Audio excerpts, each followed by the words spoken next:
Why do we need to have a conversation about conversations? This is the question that Ian Williams poses in the first of his 5 Massey lectures this year. Novelist, poet, and professor at the University of Toronto, Williams invites us to reflect with him on how it is that we engage with one another. First, he says, we need to have a conversation about conversations because our personal and public discourse is deteriorating in our increasingly polarized world. Second, more and more of our conversations take place online, where the rules are different, where we can remain anonymous or hide behind masks or profiles or avatars. Third, patterns of global migration mean that we are living in closer proximity to people of a different culture or worldview. This increased contact means that we are navigating these differences not just in the abstract, but in our everyday interactions. And fourth, we need to address attempts to muffle or silence individuals or groups whose ideas differ from our own. So, we need to have a conversation about conversations because it seems harder to talk with one another, because the spaces and the rules are changing so rapidly, because we're confronted with the reality of our differences, and because we're finding it hard to navigate those differences. Williams says we have to talk about conversation because there are so many things that we're not supposed to talk about. Uncomfortable things, politics, religion, death, for starters. We could all add to the list. Maybe we don't talk about politics with strangers because we don't know their views. Or maybe we don't talk about politics with family because we do know their views. We don't talk about death at a cocktail party because it's a real conversation killer. Trust me. We don't talk about religion because, well, wear a collar in public and you become a magnet for all sorts of questions. Not long ago, over the din of voices and music at a wedding reception, someone I'd never met approached me and shouted, "How old were you when you gave your life to God?" Not sure what he was asking and not quite sure how to answer, I shouted back, "What is your name?" Most importantly, we have to talk about conversation because there are so many urgent things that we have to talk about now. The climate crisis, conflicts and wars and political instability, technology, the economy, to name just a few. But it's hard to find inroads to these topics that are manageable or relevant to what we're living right now, or that don't lead to despair. How many of us have found ourselves in a conversation about politics over the last few weeks that left us feeling overwhelmed or even hopeless? In today's gospel, we join Jesus in a difficult conversation about some of these very same hard things: climate change, distress among nations, confusion and fear. A bit of context: Jesus and his friends are in the temple in Jerusalem. It's Luke's version of the same story we heard just a couple of weeks ago from Mark's gospel, when Jesus says that the magnificent temple will be reduced to ruins. And in his very next chapter in Luke, Luke begins with Judas betraying Jesus to the authorities, setting into motion the chain of events that will lead to Jesus' death. In today's passage, Jesus says, "There will be signs in the sun, the moon, and the stars, and on the earth, distress among nations, confused by the roaring of the sea and the waves. People will faint from fear and foreboding of what is coming upon the world. This conversation is sort of one-sided. What we hear today, Jesus is the only one speaking. And I wonder what was happening for his disciples while he spoke of this distress and cosmic confusion. Were they listening intently, hanging on his every word? Did they ask questions so as to clarify? Did they remain silent, feeling overwhelmed and helpless? Today we start not only a new liturgical year, but also a new liturgical season, Advent, a time of watching and waiting. Advent comes from the Latin word for arrival. In Advent, we remember that God has already broken into humanity through the person of Jesus, born 2,000 years ago.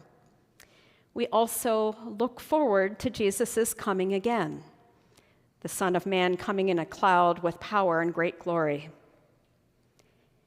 Advent reminds us that God is always revealing God's self in history. And just as God has spoken into history through the Word made flesh, so too will God surprise us and liberate us in the future, speaking new words of hope. The question is, will we be listening?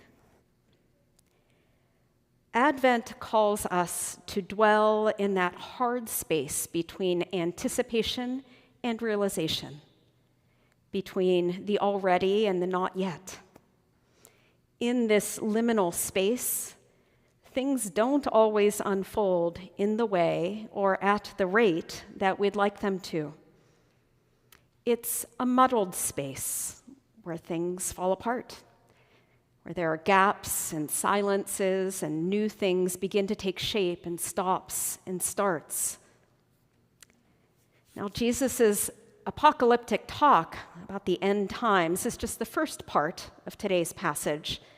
And if we can stay in the conversation long enough, we hear him say something paradoxical. He says, when we see these hard things happening, we must also somehow perceive that the kingdom of God is drawing near. These things are happening at the same time. As he often does when things get unclear, Jesus tells a parable. He says, just like leaves on a fig tree tell us that summer is drawing near, so it is with the reign of God. We will see signs of that new era of grace, mercy, and peace breaking into the world. So, Jesus says, lift up your heads. Look, be curious about what's happening in the world around us.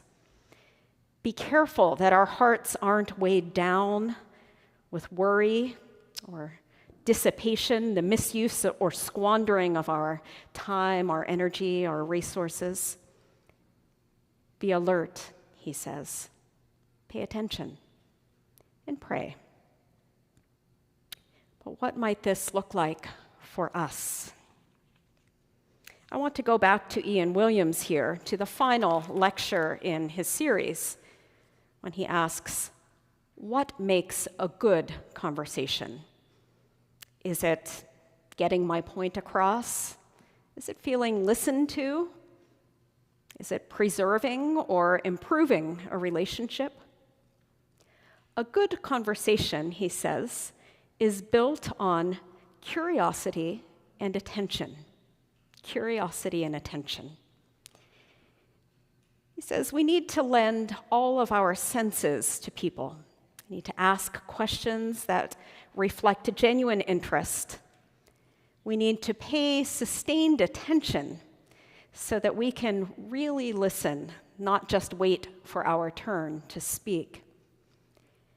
We need to attend to new perspectives, permit our views to expand and evolve, and have the courage to remain in silence. And a good conversation has care as a precondition. It's not going to be a good conversation if we don't care. Curiosity, attention, and care.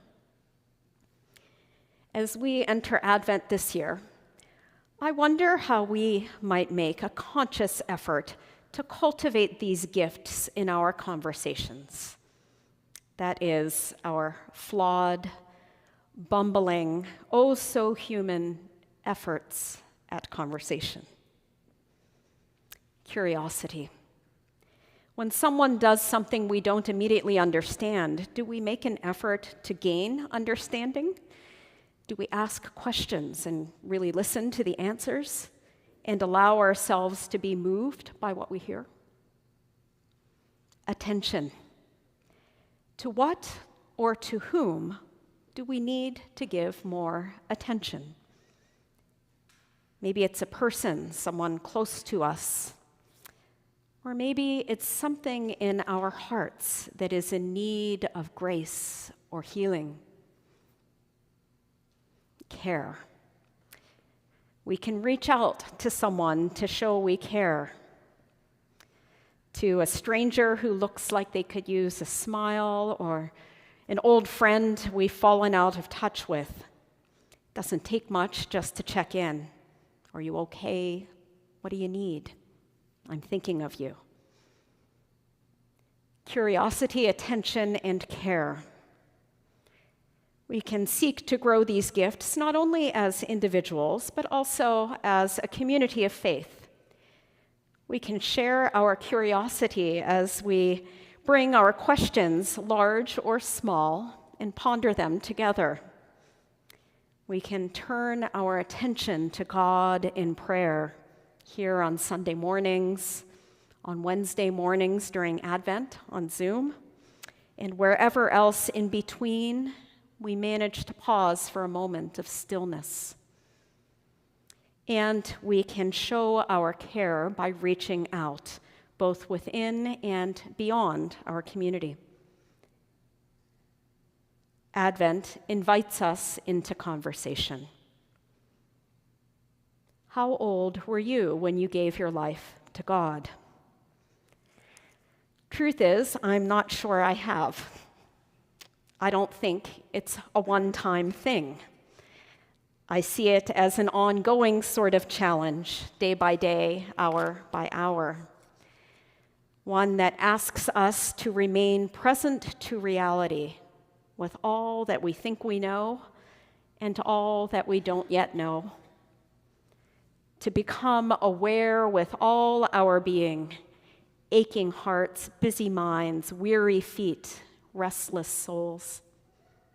And from that place of awareness, to be open to the possibility of hearing a new word of hope as we await the arrival of Jesus once again into our midst. To ponder the mystery that God is, in fact, waiting to give life to us.